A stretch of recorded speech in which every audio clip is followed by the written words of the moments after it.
Bueno, hermanos, estamos de nuevo reunidos y hoy vamos a estar hablando de las obras que el Espíritu Santo hace en la vida, especialmente en la vida de los creyentes, Vamos a hablar, si nos da tiempo, de 12 obras que el Espíritu Santo hace en la vida de los creyentes. 12 obras que el Espíritu Santo hace en la vida del cristiano.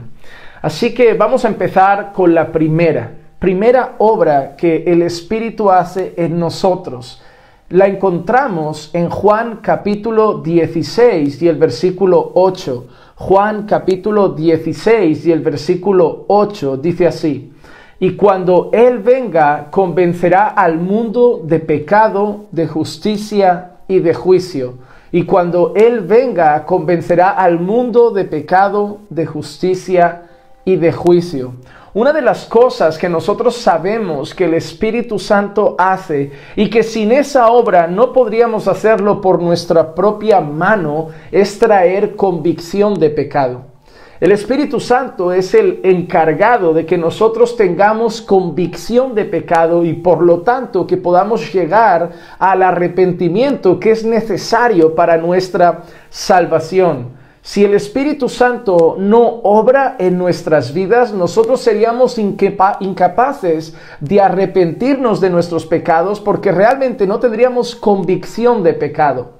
El ser humano muchas veces impío, incrédulo, tiene algo similar, pero no es exactamente lo mismo. A veces incluso encontramos en el mundo personas que lloran por cosas que han hecho de manera equivocada. Personas que lloran por cosas malas que han hecho, pero no realmente siempre por algo que se llame arrepentimiento, sino muchas veces por algo que es remordimiento.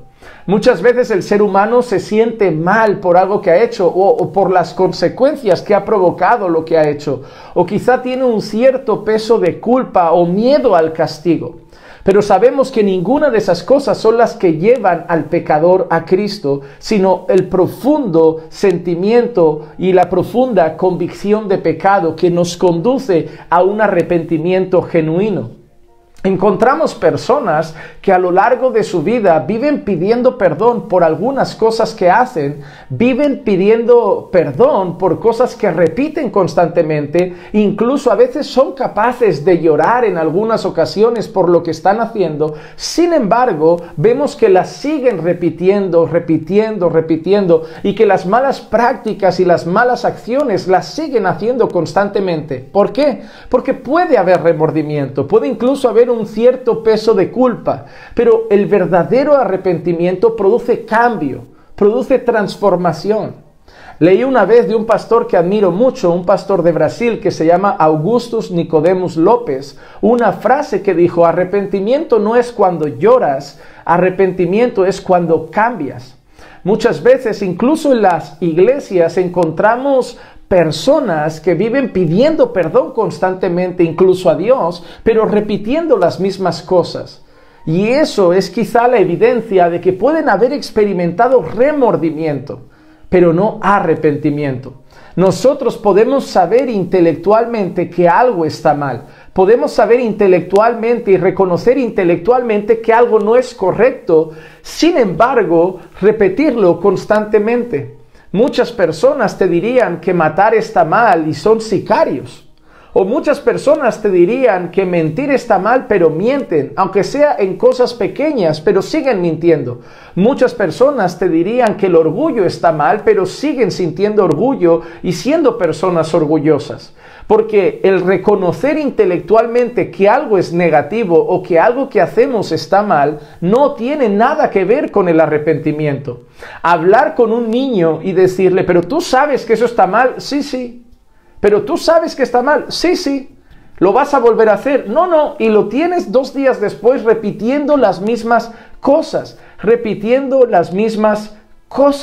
Entonces es porque a veces hay conocimiento intelectual de lo que es correcto y lo que no es correcto, incluso un cierto peso de remordimiento, pero el verdadero arrepentimiento que produce cambio, El verdadero arrepentimiento que produce transformación, el verdadero arrepentimiento que lleva a esa conversión, que lleva a esa metanoia, ese cambio de dirección en nuestra vida. Y también el arrepentimiento que experimentamos nosotros en nuestra vida diaria como creyentes cuando cometemos pecados contra Dios o contra el prójimo. Ese arrepentimiento llega porque tenemos convicción plena de pecado. No sabemos solamente intelectualmente que algo que hemos hecho está mal, no sabemos tan solo intelectualmente que algo que hemos hecho es pecado, sino que además tenemos profunda convicción de pecado, y eso es fruto de una obra del Espíritu Santo, fruto de una obra del Espíritu Santo en nuestras vidas. Por eso, hermano, si eres una persona que tiene alguna lucha con algún tipo de pecado, que eres consciente de que está mal, que eres consciente de que es algo que ofende a Dios, si tienes alguna lucha con algo que sabes que hace mal a Dios, ofende a Dios, o te hace mal a ti, o hace mal al prójimo, te recomendaría orar al Señor para que traiga convicción de pecado a tu corazón a través del Espíritu Santo, para que esa idea que tienes en la cabeza de que lo que estás haciendo está mal, llegue a lo más profundo del corazón, y que el Espíritu de Dios traiga convicción de pecado, y te haga entonces conducirte, y te ayude a conducirte hacia un verdadero y genuino arrepentimiento. Así que la primera obra que quiero mencionar, de las que vamos a hablar hoy, que el Espíritu hace en la vida del creyente, es traer convicción de pecado. Vamos ahora a la segunda obra. La segunda obra la encontramos en este pasaje. Juan capítulo 3 y el versículo 5. Juan capítulo 3 y el versículo 5. Dice así: Jesús respondió: en verdad te digo, que el que no nace de agua y del Espíritu no puede entrar en el reino de Dios. En verdad te digo, que el que no nace de agua y del Espíritu no puede entrar en el reino de Dios. No puede entrar en el reino de Dios. Entonces, la segunda obra que quiero mencionar en esta tarde es la siguiente: el Espíritu Santo trae nuevo nacimiento al pecador, trae nuevo nacimiento a nuestras vidas. El Espíritu Santo es el encargado de la conversión del creyente. El Espíritu Santo es el encargado de la regeneración. Son tres palabras que normalmente usamos diferentes, pero que apuntan a lo mismo y hacen referencia a una misma obra: nuevo nacimiento, conversión, regeneración. ¿A qué nos referimos con eso? A ese cambio que se da en el creyente, ese giro de 180 grados, donde ahora da la espalda al pecado y mira en dirección a Cristo. Nosotros, cuando estábamos sin Dios, ¿cómo andábamos? Hay dos direcciones. Imagina, hermano, que hay dos direcciones para caminar. Está la dirección que va hacia Jesús y la dirección que va hacia el pecado, hacia el mundo. Entonces, ¿qué nos encontramos? Cuando nosotros estamos sin Cristo, vamos en dirección al pecado y de espaldas a Dios. La palabra de Dios nos enseña que aquel que es amigo del mundo se constituye enemigo de Dios. Aquel que es amigo del mundo se constituye enemigo de Dios. Entonces, ¿qué pasa? Estamos andando hacia el mundo, estamos de espaldas hacia Dios. Andando hacia el pecado, de espaldas hacia Dios. Pero ¿qué trae la conversión al creyente? Un giro de 180 grados. Un giro de 180 grados. Ahora vamos hacia Jesús y de espaldas hacia el pecado. Ese giro de 180 grados, al que llamamos conversión, es una obra pura del Espíritu Santo. Nosotros sabemos que el Espíritu Santo es el único que puede traer nuevo nacimiento al creyente. Por eso muchas veces cuando nosotros decimos yo me convertí, a veces yo le hago preguntas a las personas cuando estoy haciendo entrevistas con personas que van a entrar en membresía, personas que van a entrar a ser parte de la congregación, y quiero conocer un poco más de su testimonio. me preguntan, me cuentan, ¿no?, su testimonio, y casi siempre las personas me dicen, bueno, yo me convertí en tal año, o yo me convertí cuando tenía 15 años, cuando tenía 20 años, y ahí normalmente paro siempre para... Esto me permite como pastor entender también qué conocimiento tienen las personas de algunas cosas teológicas importantes. Y yo les pregunto, bueno, ¿te convertiste? Ah, qué bien, ¿y cómo lo hiciste? ¿Cómo te convertiste? Y ahí es cuando entran como en una especie de bucle y no saben explicarlo. Y dicen, bueno, yo estaba en el culto, ¿no? Y yo me arrepentí y yo creí en el Señor bueno, te convertiste tú, o sea, tú naciste de nuevo a ti mismo, tú te provocaste un nuevo nacimiento. Bueno, no es bien así, no es... ¿Cómo es entonces? Y me empiezan a hablar, ¿no? Y me empiezan a decir, y me empiezan a contar. No, miren, es Dios, ¿no? Dios es el que me hizo ver mi pecado, Dios es el que me ayudó y me llevó al arrepentimiento, y Dios es el que me dio fe para creer en el Evangelio. Y le digo, mira cómo cambian las cosas. Porque si tú dices, yo me arrepentí, yo creí, yo esto, yo aquello, hay mucha prominencia del yo. Y yo entiendo que las personas dicen yo como diciendo que ellos vivieron esa experiencia, pero saben que viene de parte del Señor. Pero hermano, vamos a ser realistas. ¿Qué le da más gloria al Señor? ¿Yo me convertí o el Señor me convirtió? ¿Qué le da más gloria a Dios? ¿Yo me arrepentí o el Señor me llevó al arrepentimiento? ¿Qué le da más gloria al Señor? ¿Yo creí o el Señor me dio la fe? Entonces, yo entiendo que muchas veces nosotros somos el agente activo en el que Dios hace las cosas. Él hace las cosas en nosotros y por eso nos expresamos de esa manera. Pero debemos siempre tener algo en cuenta, y es el hecho de que el nuevo nacimiento es una obra del Señor. Es una obra que solamente el Espíritu Santo puede hacer. Nosotros recordamos este pasaje, es el hecho del encuentro de Jesús con Nicodemo, ese prominente de los fariseos que no estaba entendiendo nada. El Señor Jesús le está diciendo, mira, de cierto te digo, es necesario nacer de nuevo. Y él no entiende nada y empieza a decir, Jesús, pero ¿cómo puede un hombre viejo volver a entrar en el vientre de su madre y volver a nacer? Y Jesús lo mira como diciendo, Nicodemo, tú eres un gran maestro de la ley, la gente te escucha, tú enseñas todos los días y no entiendes esta. Y no es algo que no estuviera en las Escrituras. Tú podías pensar, bueno, Nicodemo no sabía nada del nuevo nacimiento porque la Biblia antes no hablaba de eso, la ley, los profetas no hablaban de eso. Eso es algo que empieza a aparecer en el Nuevo Testamento, pero no es real.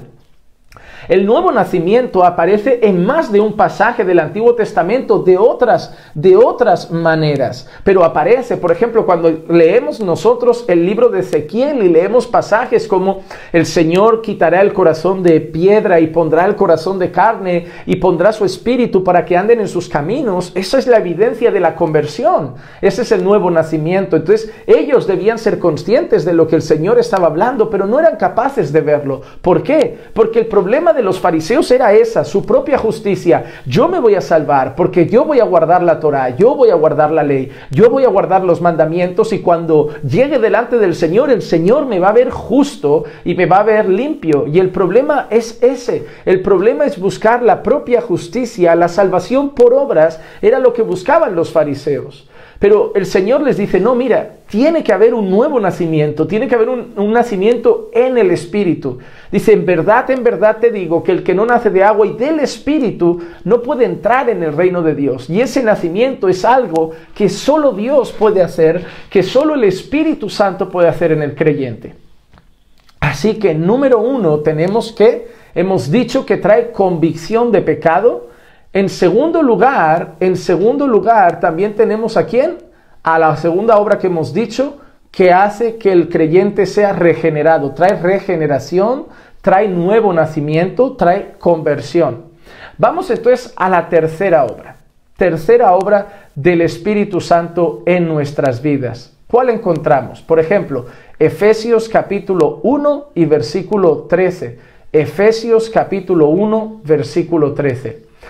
En él también vosotros, después de escuchar el mensaje de la verdad, el evangelio de vuestra salvación, y habiendo creído, fuisteis sellados en él con el Espíritu Santo de la promesa. Repito el pasaje, Efesios capítulo 1, versículo 13. En él también vosotros, después de escuchar el mensaje de la verdad, el evangelio de vuestra salvación, y habiendo creído, fuisteis sellados en él con el Espíritu Santo de la promesa. ¿Cuál es la tercera obra que vemos aquí del Espíritu Santo en nuestras vidas? Nos sella. Es un sello para el creyente. Y esto tiene dos vías. La segunda la vamos a ver ahora, pero esta es la primera. ¿Cuál es? Ser propiedad de Dios. Ser propiedad de Dios. Miren, el ejemplo que voy a dar para explicar lo que quiero decir puede verse feo porque voy a hablar de animales, pero quiero que me entiendan. Aquí en las vaquerías, en las ganaderías, nosotros, por ejemplo, sabemos que cada familia ganadera tiene una cantidad de vacas o de animales. Vamos a hablar de vacas. Imagínate que una familia ganadera tiene una cantidad de vacas y está cerca de otra familia ganadera que tiene otra cantidad de vacas, y además vacas de la misma especie, todas blancas y negras. ¿Cómo puedes distinguir si algún día se cae una valla, si algún día se cae un muro, o si algún día se juntan en un lugar que están pastando? ¿Cómo puedes distinguir cuál es de cada quien? ¿Qué vaca pertenece a cada ganadería? Pues la evidencia es la siguiente. Aquí, al menos en España, y creo que en todo el mundo funciona igual, hay unos sellos que se ponen, unas marcas que se suelen hacer a fuego. Se coge un metal con un tipo de logotipo, que es la marca de la ganadería, y se calienta a fuego, y eso se sella en el animal, y cuando la gente ve eso, sabe a quién pertenece, saben de quién es. Entonces, ¿qué pasa? El sello del Espíritu es como nuestro sello de propiedad de Dios. El Espíritu Santo sella al creyente y deja evidencia de que esa persona ahora es propiedad del Señor. Entendemos que ya no somos propiedad de las tinieblas, ya no somos propiedad de Satanás, ya no somos propiedad de este mundo, ahora le pertenecemos al Señor. El apóstol Pablo dice en una ocasión, y sabemos que ninguno nos pertenecemos a nosotros mismos. Y es así, no somos nuestros, somos propiedad de Dios, somos propiedad de Dios. Y es así, hermano, nosotros vivimos en un mundo hoy en el que cada uno es su propio dueño, ¿verdad? La gente hoy ni siquiera quiere casarse, o cuando se casan lo dejan claro. Oye, me voy a casar contigo, pero que sepas que yo no soy propiedad de nadie. Yo no le pertenezco a ningún hombre, yo no le pertenezco a ninguna mujer, yo soy mi propio dueño. A mí me duele incluso que personas creyentes hablan de esa forma y dicen, no, cada uno es dueño de su propia vida. Pues no sé tú, hermano, pero yo no soy dueño de mi propia vida. Pero tampoco lo era cuando estaba en el mundo. No es que en el mundo fuera libre y ahora soy esclavo de Cristo. No, hermano. El mundo era propiedad de Satanás, yo era un hijo de la ira y era esclavo del pecado, y ahora soy esclavo de Cristo, pero nunca he sido libre en el sentido de pertenecerme a mí mismo. O le pertenezco al diablo o le pertenezco a Dios. El mundo está sin el sello de Dios, sin el Espíritu Santo, y entonces son propiedad de las tinieblas, pertenecen al enemigo. Pero nosotros, los creyentes, tenemos ese sello, el sello del Espíritu Santo, que nos muestra y hace ver que somos propiedad del Señor. Así que esta tercera obra que hace el Espíritu Santo es esta: sella al creyente como propiedad de Dios. Y hermano, no sé tú, pero yo no me siento esclavo diciendo soy propiedad de Cristo. Cristo es mi Señor. Yo me siento libre, hermano. Yo me siento libre. Yo me siento feliz. Yo me siento gozoso. No hay mejor dueño que Cristo. No hay mejor persona a la que someter mi vida que Jesucristo. Yo no me siento una persona amargada, no me siento una persona privada de libertad. Es más, ahora que soy esclavo de Cristo, soy verdaderamente libre. Si el Hijo os libertare, verdaderamente seréis libres y conoceréis la verdad, y la verdad os hará libres. ¿Y quién es la verdad? Jesús. Yo soy el camino, la verdad y la vida. Así que, hermanos, yo no me siento mal diciendo yo soy propiedad de Dios. Así es. Yo no soy mi dueño. Por eso, cuando uno decide hacer cambios estéticos en su vida, me voy a poner un piercing, me voy a hacer un tatuaje, me voy a hacer lo que sea, o me voy a vestir de esta manera o de otra, yo siempre le digo, no soy dueño. Yo antes le preguntaría al Señor, Señor, ¿qué te parece? Señor, ¿qué piensas de esto? Señor, ¿qué te parece tal idea? Porque soy tuyo, Señor. Mis ojos son tuyos, mis manos son tuyas, mi cuerpo es tuyo, mi corazón es tuyo, mi mente es tuya. Yo te pertenezco a ti por completo.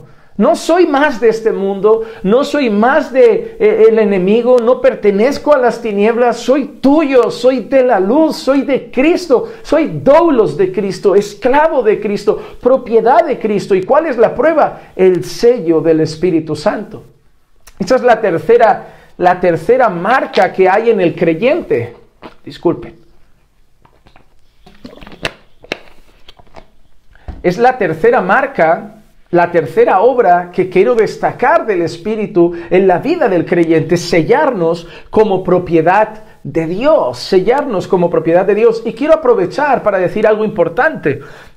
Hace tiempo alguien me preguntaba, una persona nueva en la fe me dijo, pastor, yo quiero saber en qué momento el Espíritu Santo viene al creyente, en qué momento el Espíritu Santo llega al creyente. Y ese mismo versículo es la respuesta. Mira lo que dicen, escuchen. En él también vosotros, después de escuchar el mensaje de la verdad. Oigan, después de escuchar el mensaje de la verdad. ¿Cuál es el mensaje de la verdad? El Evangelio. Después de escuchar el mensaje de la verdad. Después de escuchar el Evangelio. Porque aquí lo dice, el Evangelio de vuestra salvación. Es decir, después de escuchar el Evangelio. Y dice, y habiendo creído, fuisteis sellados en él con el Espíritu Santo de la promesa.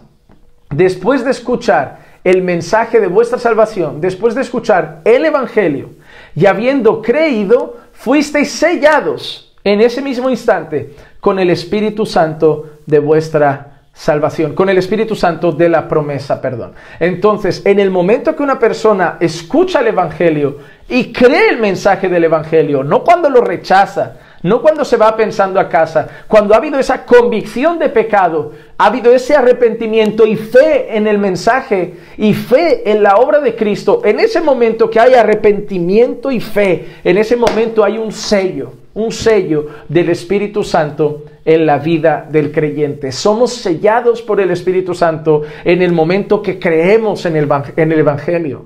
Entonces, hermano, en el momento en que tú creíste el mensaje del Evangelio, tú pasaste a ser propiedad del Señor. Te volviste, lo que dice la Escritura, templo del Espíritu Santo de Dios. Ahora el Espíritu Santo de Dios mora en ti. Ahora tú eres templo del Espíritu Santo de Dios. Vamos entonces, hermanos, a la cuarta obra. Cuarta obra del Espíritu Santo en el creyente. Cuarta obra del Espíritu Santo en el creyente. Y quiero citar otra vez Efesios. Efesios capítulo 1 y ahora el versículo 14. Efesios capítulo 1, versículo 14. Voy repitiendo un par de veces cada referencia porque yo sé que hay personas que les gusta tomar nota. Así que Efesios capítulo 1, versículo 14. Dice así la palabra del Señor. Que nos es dado como garantía de nuestra herencia, con miras a la redención de la posesión adquirida de Dios para alabanza de su gloria. Para alabanza de su gloria. Entonces, este versículo va justo detrás del que hemos leído. Habla del sello del Espíritu Santo, ¿verdad? Hemos leído en el versículo anterior que somos sellados por el Espíritu Santo de la promesa en el momento que creímos el mensaje del Evangelio.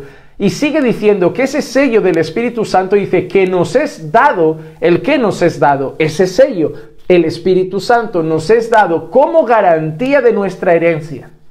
Como garantía de nuestra herencia, con miras a la redención de la posesión adquirida de Dios para alabanza de su gloria, para alabanza de su gloria. Y ahora entramos en este asunto importante. ¿Por qué? ¿Cuál es esta cuarta obra del Espíritu Santo? Mira las palabras que usa Pablo, Garantía de nuestra herencia. Esa es la cuarta obra del Espíritu Santo. El Espíritu Santo es garantía de nuestra herencia. ¿Cuál es la herencia del cristiano, hermanos? ¿Cuál es la herencia del creyente? Nosotros sabemos que la herencia del creyente no es una casa en Miami. La herencia del creyente no son 2 coches y una burra. La herencia del creyente no son cosas materiales, una cuenta de ahorros que tenía alguien y nos deja a nosotros los cristianos. ¿Cuál es la herencia del creyente?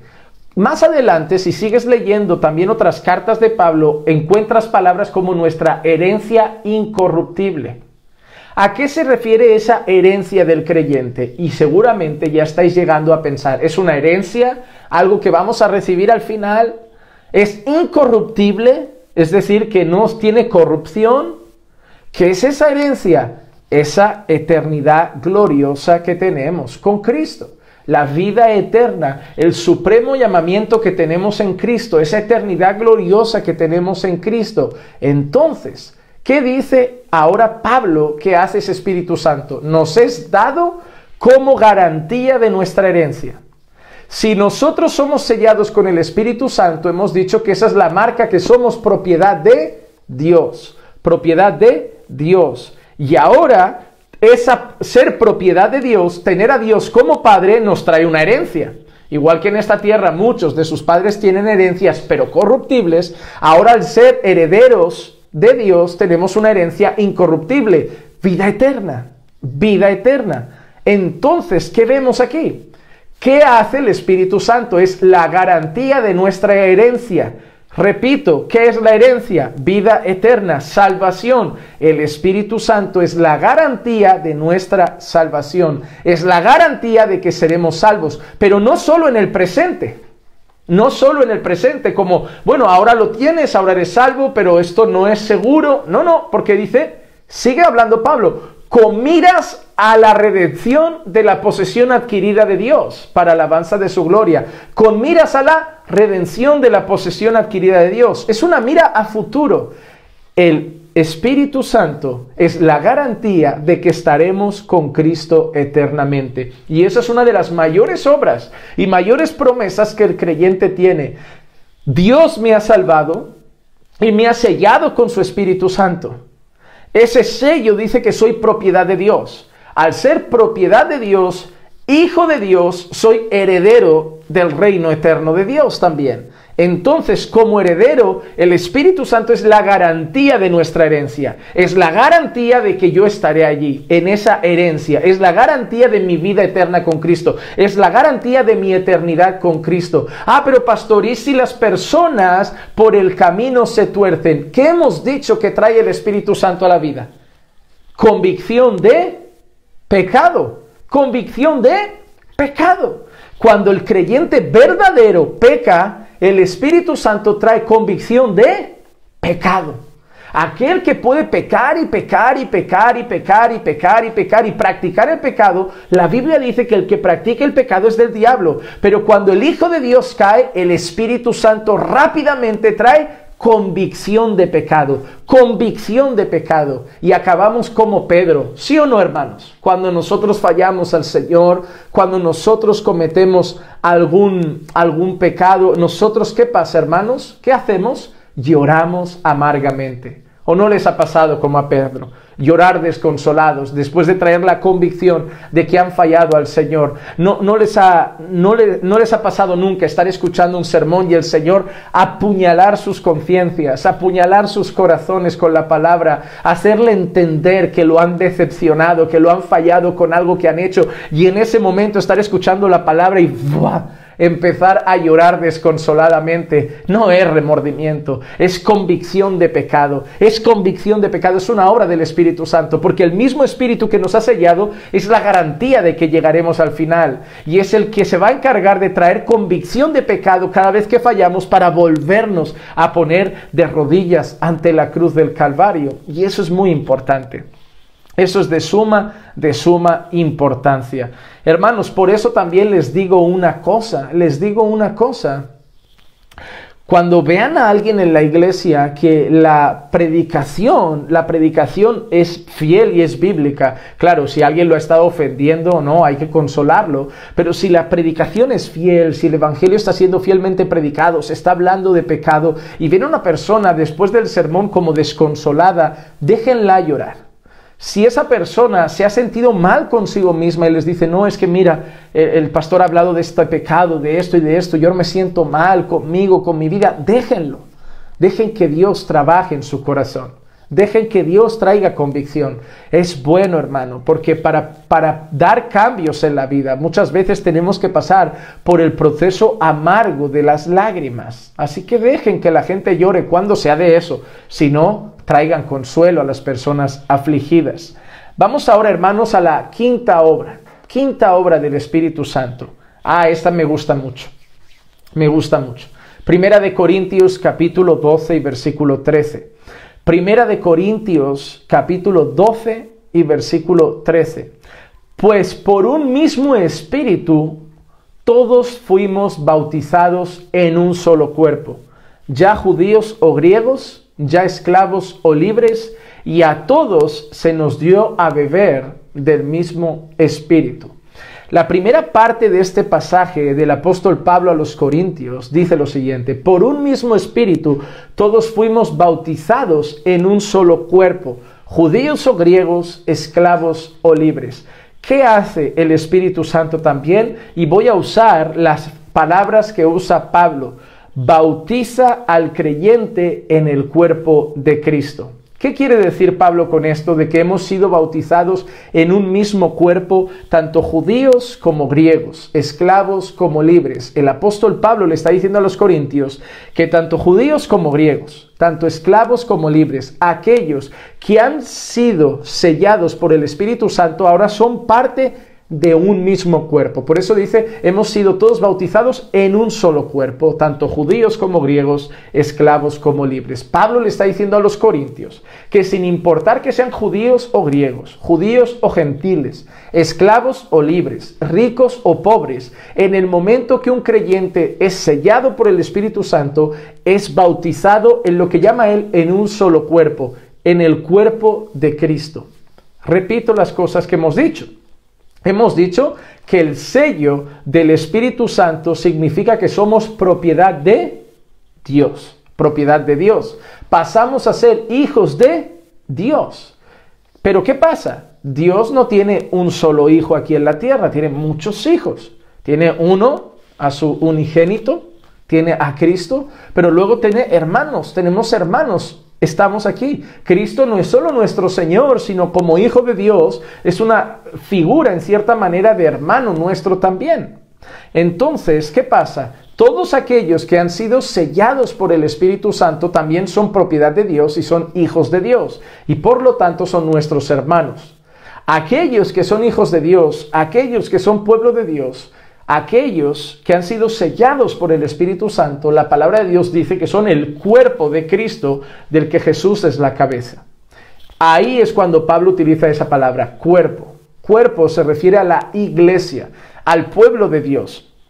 Recuerdan ayer que hablábamos de algunas cosas que tenían que ver con Israel, el verdadero Israel, formado por judíos y gentiles que han creído en el Señor Jesucristo. Entonces nosotros nos damos cuenta de esto. Todos aquellos que han sido sellados por el Espíritu Santo pasan a ser también parte del cuerpo de Cristo. Han sido bautizados en un solo cuerpo.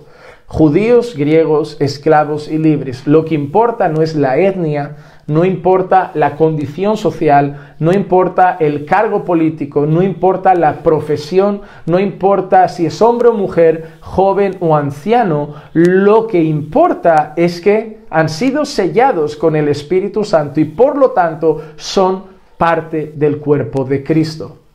En este mundo hay clasificaciones sociales, hay clasificaciones étnicas, raciales, de todo tipo, pero en el cuerpo de Cristo es un solo cuerpo, miembros los unos de los otros. Sí que a veces pasa que hay clasificaciones, los creyentes somos pecadores que estamos siendo santificados por la obra de Dios en nosotros, pero muchas veces en nuestra inmadurez hacemos cosas equivocadas y es cierto que a veces se dan clasificaciones en algunas iglesias. Es por eso también que incluso el apóstol Santiago da un llamado de atención a la iglesia, si no me equivoco es Santiago el que da un llamado de atención sobre no tratar con preferencia al rico por encima del pobre. Y eso es porque incluso en la iglesia de entonces estaba pasando que al rico se estaba tratando mejor que al pobre. Pero somos bautizados en un solo cuerpo. Vamos ahora a la obra número 6. Obra número 6 del Espíritu Santo. Somos propiedad de Dios. Hemos sido sellados por el Espíritu Santo, ahora somos propiedad de Dios.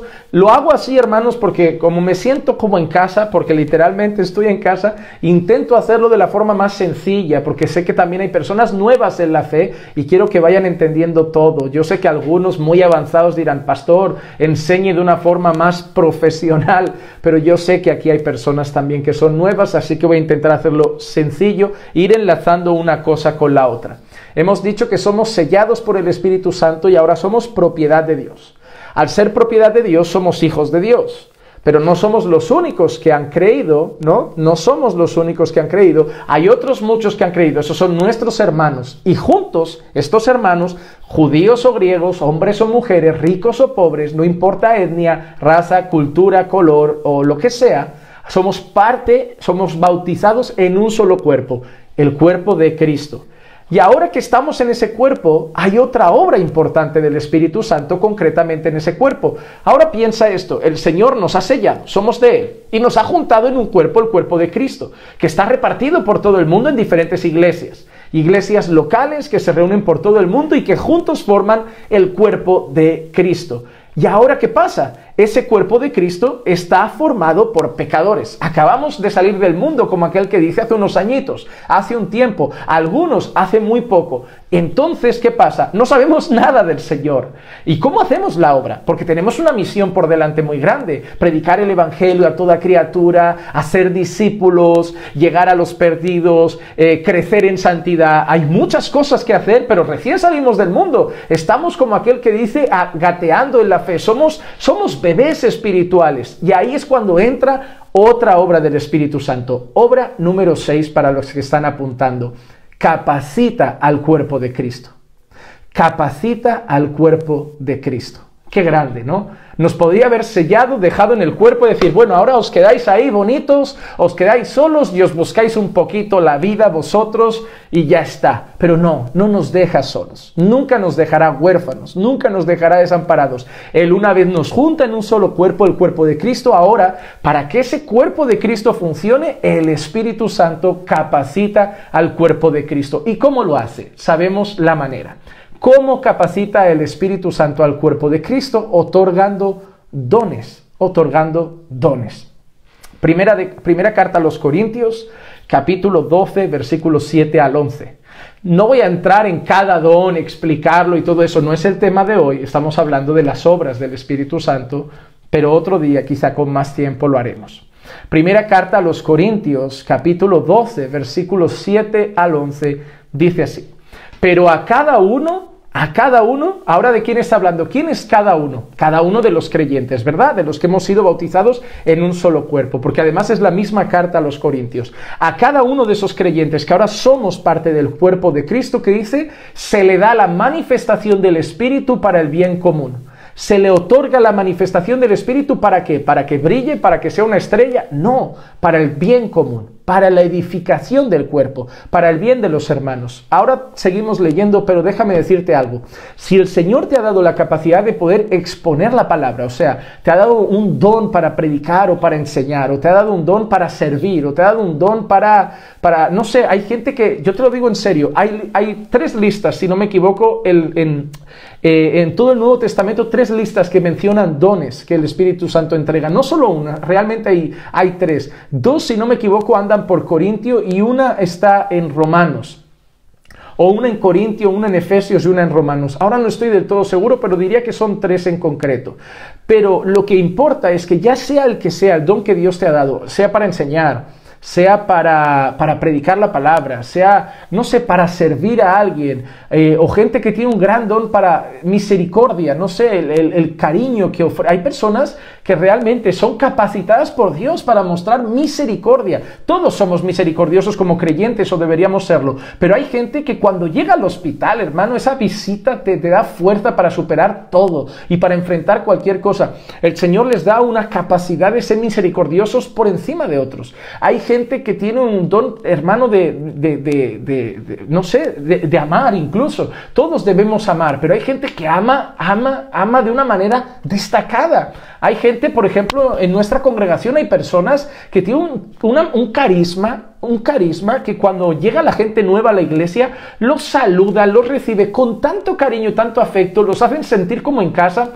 Si la gente llegara y me saludara a mí al primero, probablemente no vendrían a lo mejor 2 veces, porque yo no tengo eso. Yo me esfuerzo por amar, yo me esfuerzo por ser una persona más así, ¿no? Más cercana, pero soy un poco tajante, soy un poco bruto, soy un poco así, es mi forma, y le pido al Señor que me vaya cambiando a la imagen de Cristo, porque sé que Cristo no debía ser bruto, pero es algo que el Señor va a ir trabajando en mi vida. Pero sí que la verdad es que hay personas que las ves y wow, el Señor les da un cariño, un amor, un carisma, y los pones ahí en la puerta de bienvenida, que sea lo primero que encuentran las personas cuando llegan a la iglesia, porque realmente les hacen sentir como en casa. Entonces hay varias cosas que debemos entender. El Señor da dones a su iglesia, capacita a los miembros de la iglesia, del cuerpo de Cristo, pero dice para el bien común. Todo lo que el Señor nos da no es para volvernos estrellas o grandes o famosos, nos lo da para edificar a otras personas, para otros, para el bien de nuestros hermanos.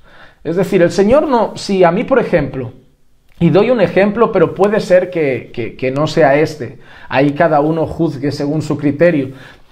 Pero imaginen que el Señor me da a mí la capacidad de exponer la palabra con facilidad, de comprender la Escritura y exponerla de una manera sencilla, fácil.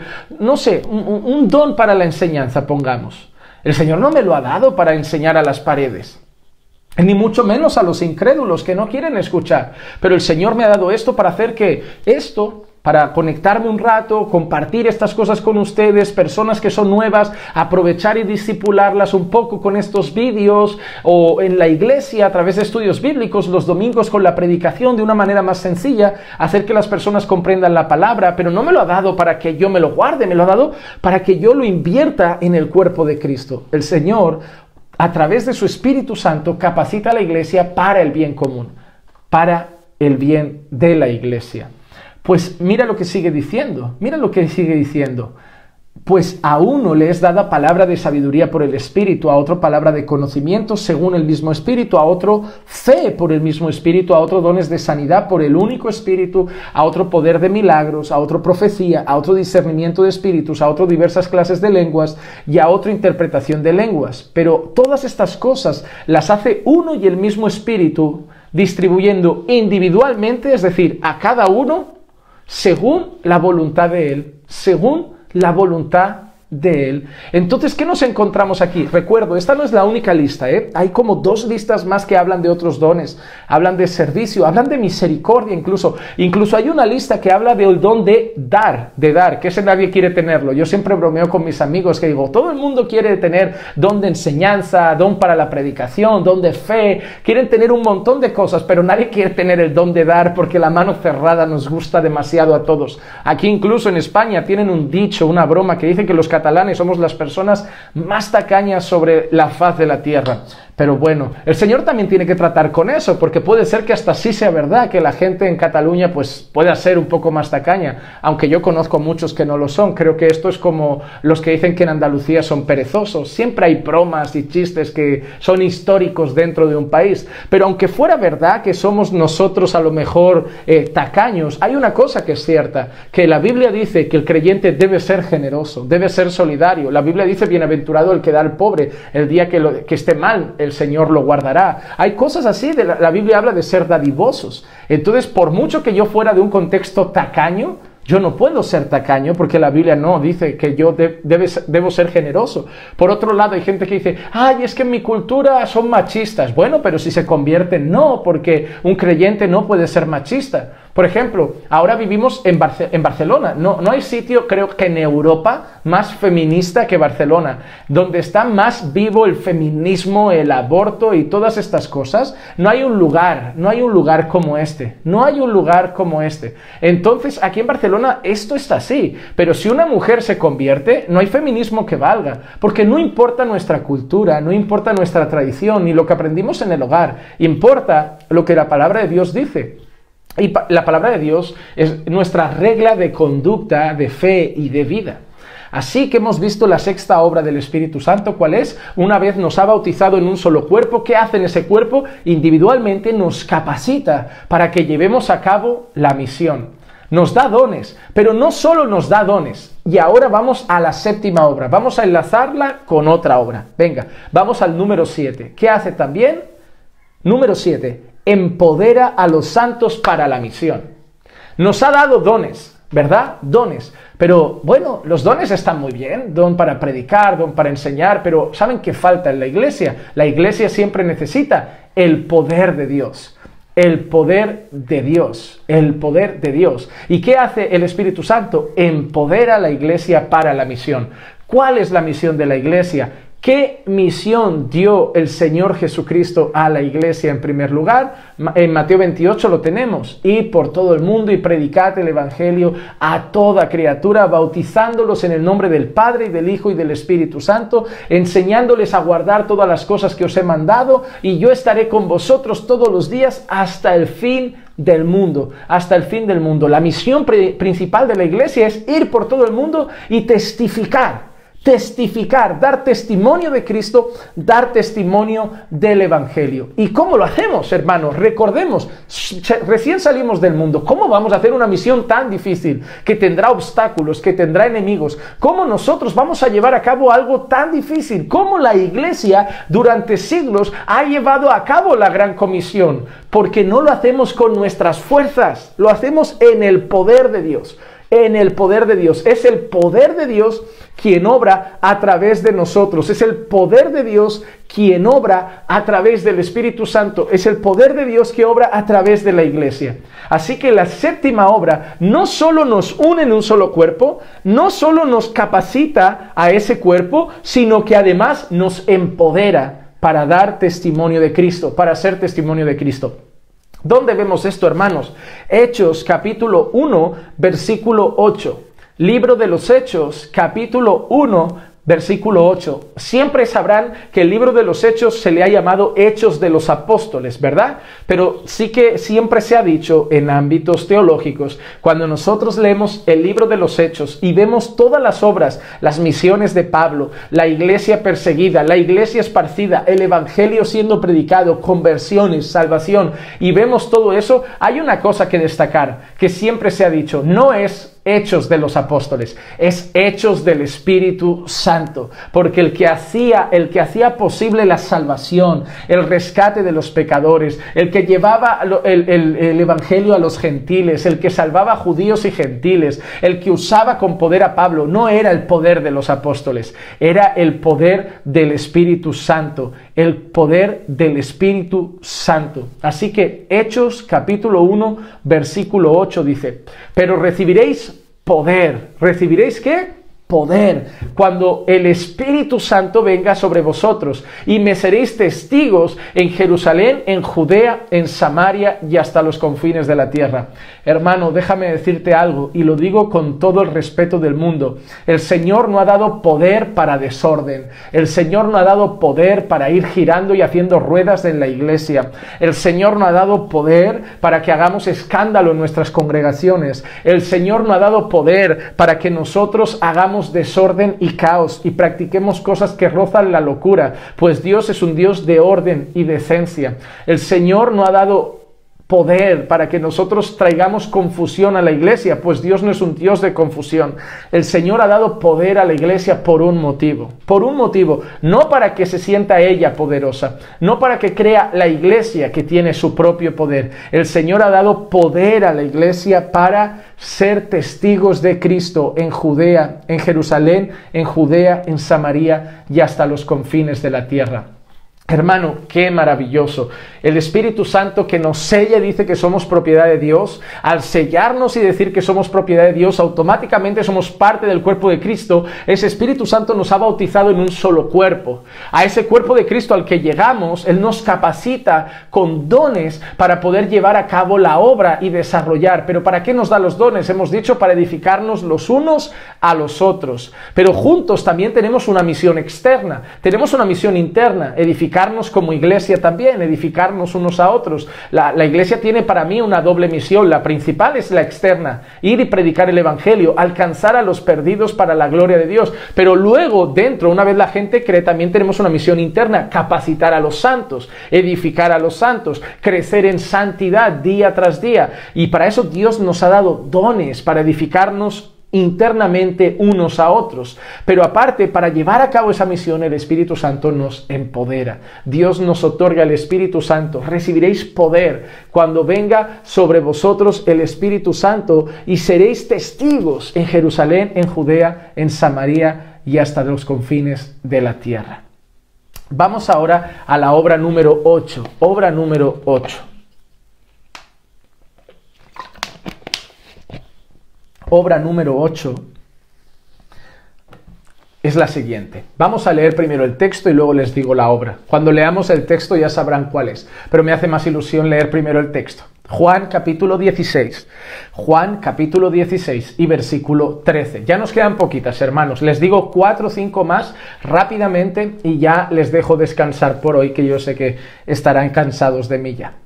Juan capítulo 16 y versículo 13 dice así: pero cuando Él, el Espíritu de verdad, ¿quién es el Espíritu de verdad? El Espíritu Santo, el Espíritu de Dios. Se refieren a Él de varias maneras. Aprovecho para decir que uno de estos días estaremos trayendo una enseñanza sobre la deidad del Espíritu Santo para contrarrestar a esa famosa secta que tiene gente esparcida como lepra por todo el mundo, que dicen que el Espíritu Santo es una fuente, una energía. Enseñaremos cómo el Espíritu Santo es una persona y es Dios.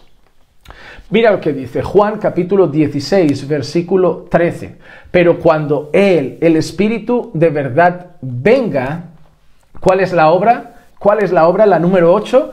Os guiará a toda la verdad. Porque no hablará por su propia cuenta, sino que hablará todo lo que oiga y os hará saber lo que habrá de venir. ¿Qué hace el Espíritu Santo? El Espíritu Santo os guiará a toda la verdad. La octava obra que hace el Espíritu Santo en la vida de los creyentes es guiarlos en toda la verdad. Estoy viendo, hermanos, que algunos dicen no estamos cansados. Voy a ser honesto, igual yo un poco sí, porque traer un mensaje diario no es poca cosa. Pero bueno, ahí vamos a aguantar un poco hasta que terminemos lo de hoy. ¿Qué hace el Espíritu Santo? El Espíritu Santo trae luz al creyente. Trae luz al creyente, le ayuda a ir a través de la verdad, lo guía a través de la verdad, lo guía en el camino de la verdad. Hermano, vamos a ser honestos.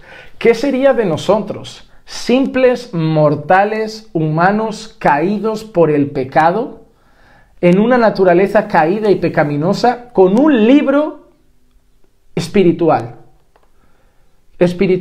un libro divino?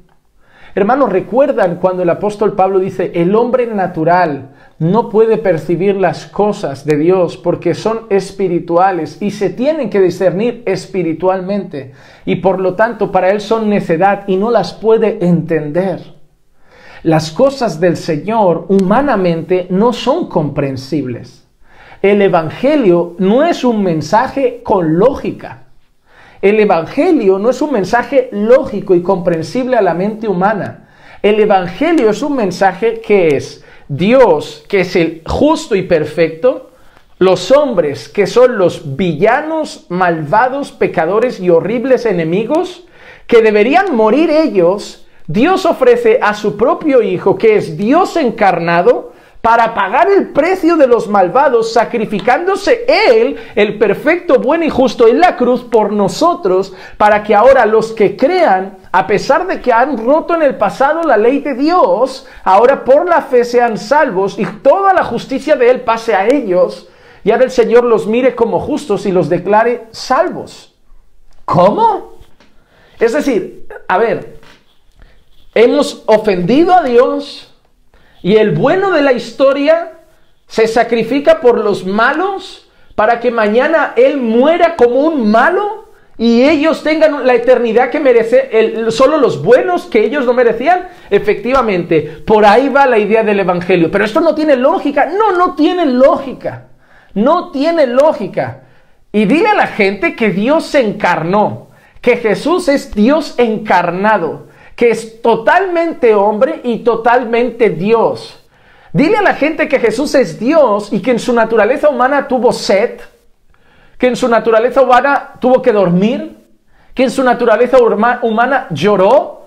¿Cómo? A ver, ¿cómo? Dios se hizo hombre, pero estando en la cruz era Dios, pero habla con Dios. Entonces habla consigo mismo y uno empieza como, ¿qué? ¿Cómo? ¿Sí? ¿No? ¿Para dónde? ¿Dónde? ¿Cómo? ¿Sí? Son cosas, hermano, que humanamente no se entienden.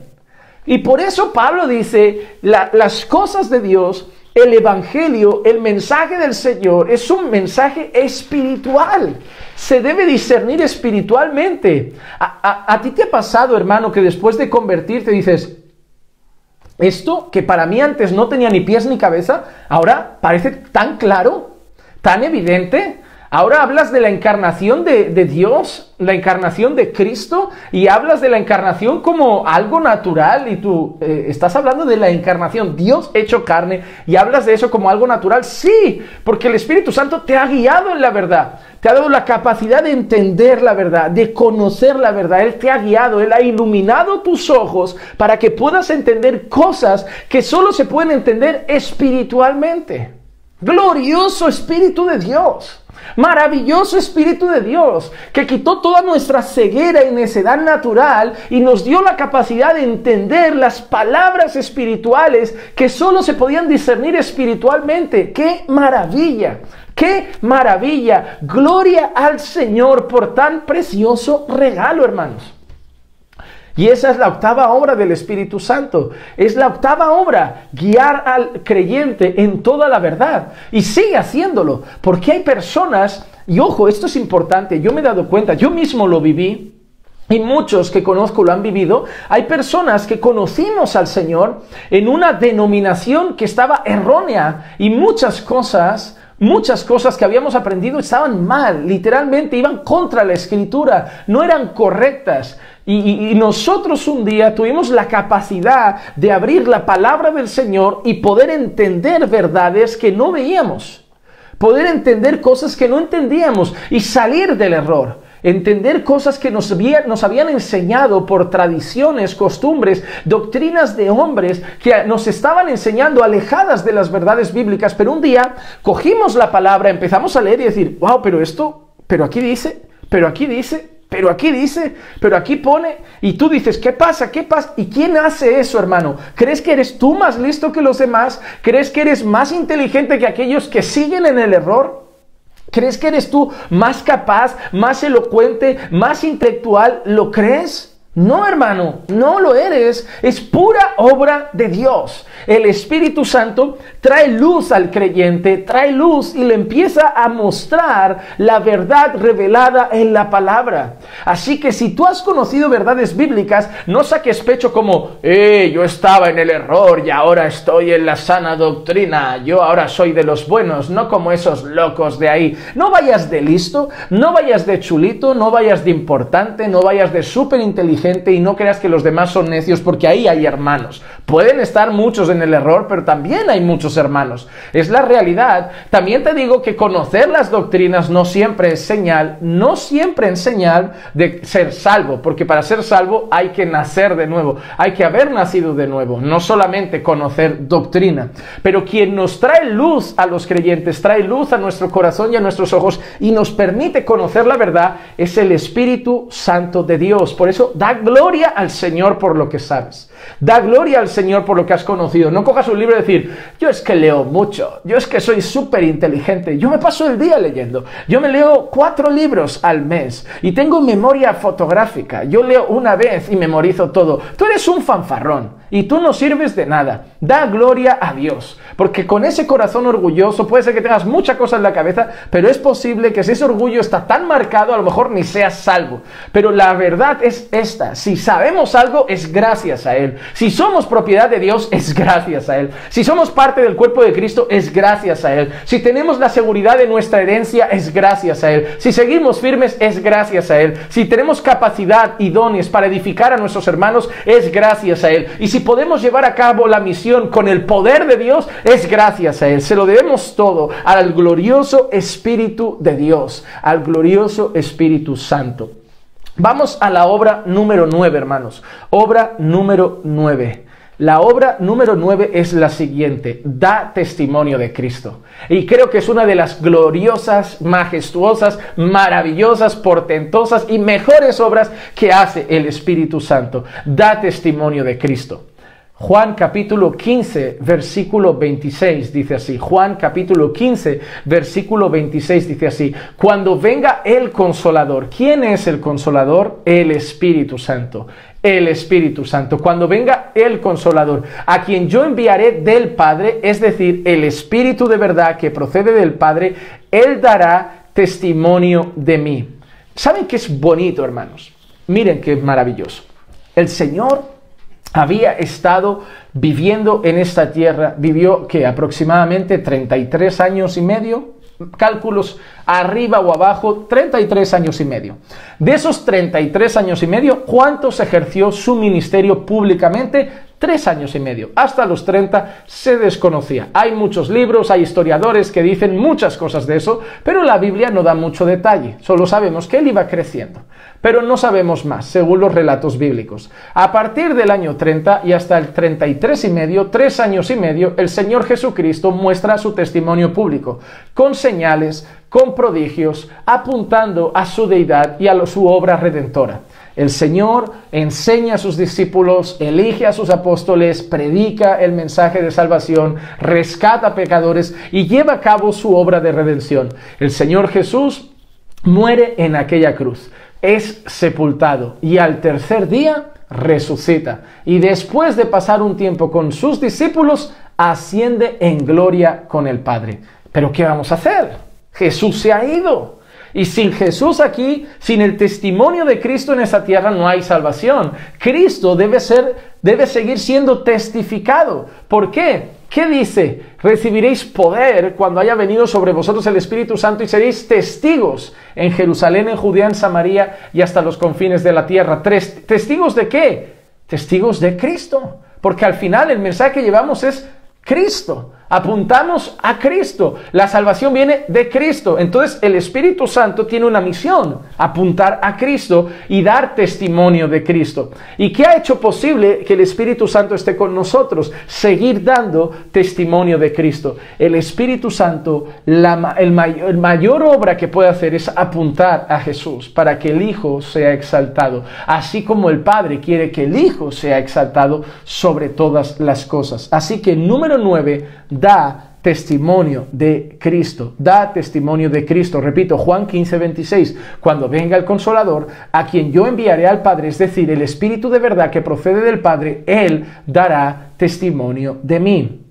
Vamos ya a las últimas. Número 10. Número 10. Dice así. Hechos capítulo 13 y versículo 20. Hechos capítulo 13 y versículo 20.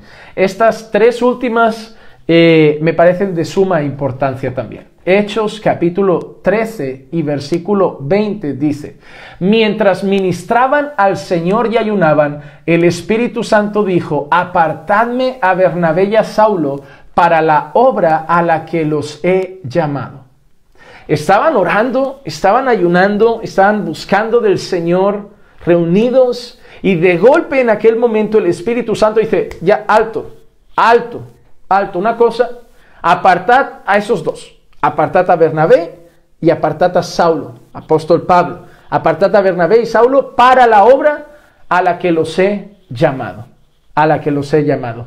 Estaban orando, buscando al Señor, y el Señor de golpe, a través del Espíritu Santo, decide apartar a Bernabé y a Saulo para la obra que dice el Espíritu Santo, la obra a la que los he llamado.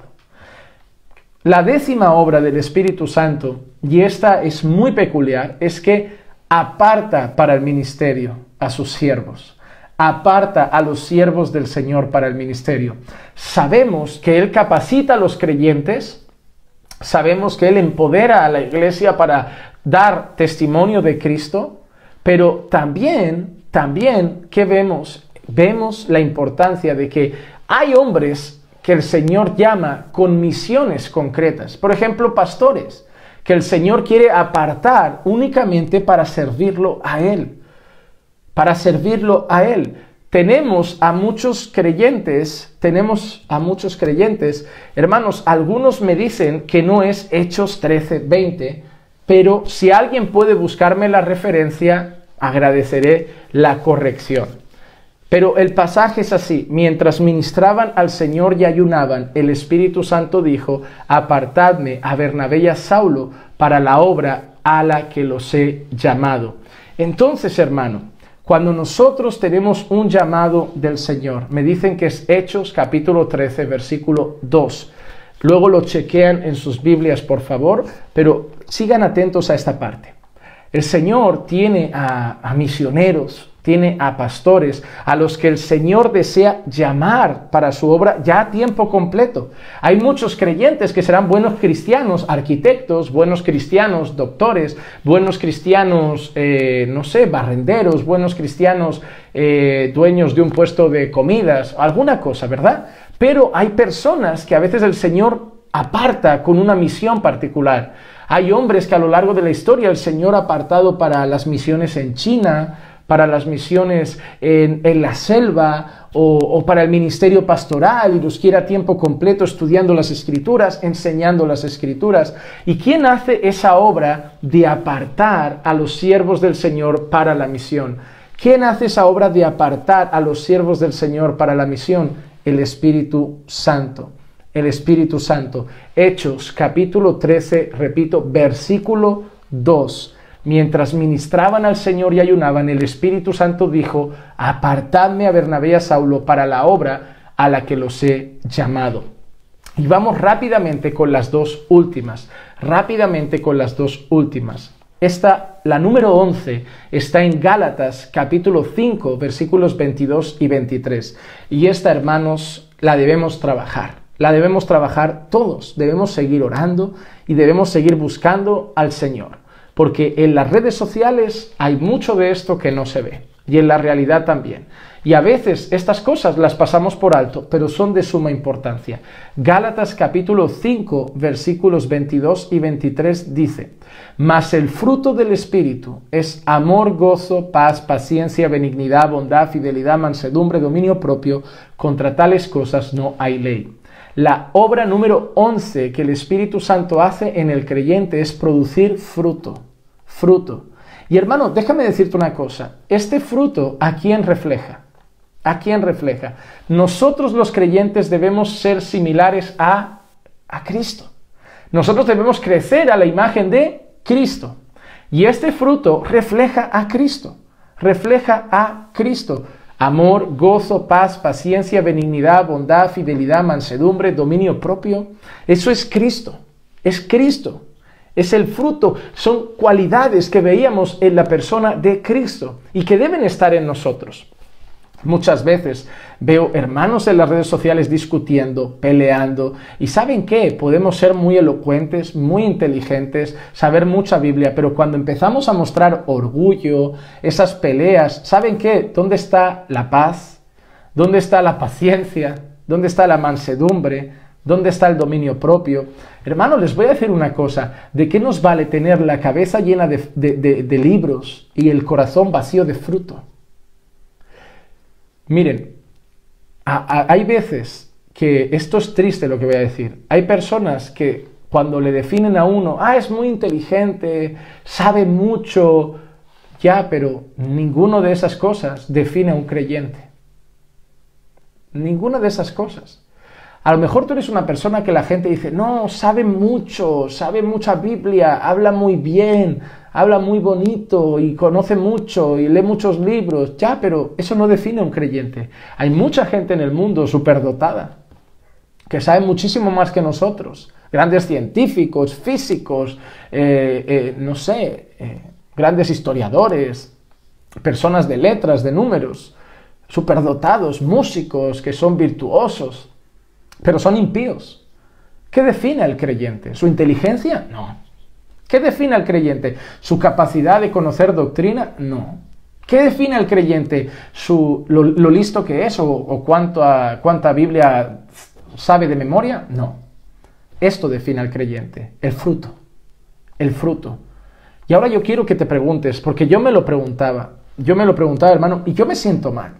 Porque de esta lista, a mí hay algunas cosas que tengo que trabajar. ¿Para qué nos vamos a engañar? Miren, amor, voy a ser honesto.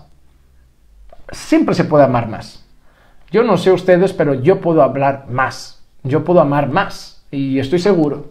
Así que cada día oro y le pido al Señor que me ayude a amar más. Quiero que se vea más amor en mí. No amor falso y mundano, amor bíblico. Lo que tengo que corregir lo corrijo. Pero hacerlo con amor. ¿Por qué? El gozo. Es un fruto. Hay gente que vive amargada, vive depresiva. Yo entiendo que un creyente se puede poner triste a veces, pero no vivir triste. ¿Dónde está el gozo? ¿Dónde está el gozo? La paz. Hay creyentes que viven alterados, afanosos, ansiosos, que no duermen. ¿Dónde está la paz? ¿Dónde está la paz que sobrepasa tu entendimiento? La paciencia. Hay gente, que vive todo el día, vamos, corre, venga, voy, ya, pero para mañana, lo quiero ya, hazlo ya, venga, ya, no duerme, no paro, descansa, yo quiero hacer paciencia. Así siempre como irritado porque va como con prisas. ¿Dónde está la benignidad, la bondad? Disfrutamos de las cosas malas, del daño ajeno, del mal ajeno. Vivimos insultando a políticos, metiéndonos con la sociedad, con los políticos, con los banqueros, con los médicos, con todo lo que está alrededor. Todo está mal, político mal, empresario mal. Voy a insultar al político, voy a insultar al empresario, voy a insultar al panadero, voy a insultar al pescadero. Nada en esta vida vale, sois todos una porquería, solo Jesús vale y yo soy bueno. ¿Dónde está la bondad, la fidelidad y la mansedumbre? Que hay creyentes que les pisas el meñique y ya saltan, pero y sueltan vulgaridades y cosas feas. Y el dominio propio, esas personas que dices algo y a la mínima ya ni te miran, giran la cara. Entonces, hermano, vamos a ser honestos. ¿Dónde está el fruto?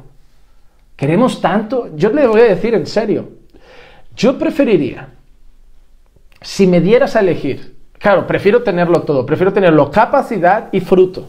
Pero si me dieras a elegir entre ser un predicador 10, un predicador guau, un predicador súper bueno y no tener nada de fruto, o ser un predicador normalito y no destacado, pero tener un fruto muy bueno de amor, de paz, hermano, yo prefiero el fruto.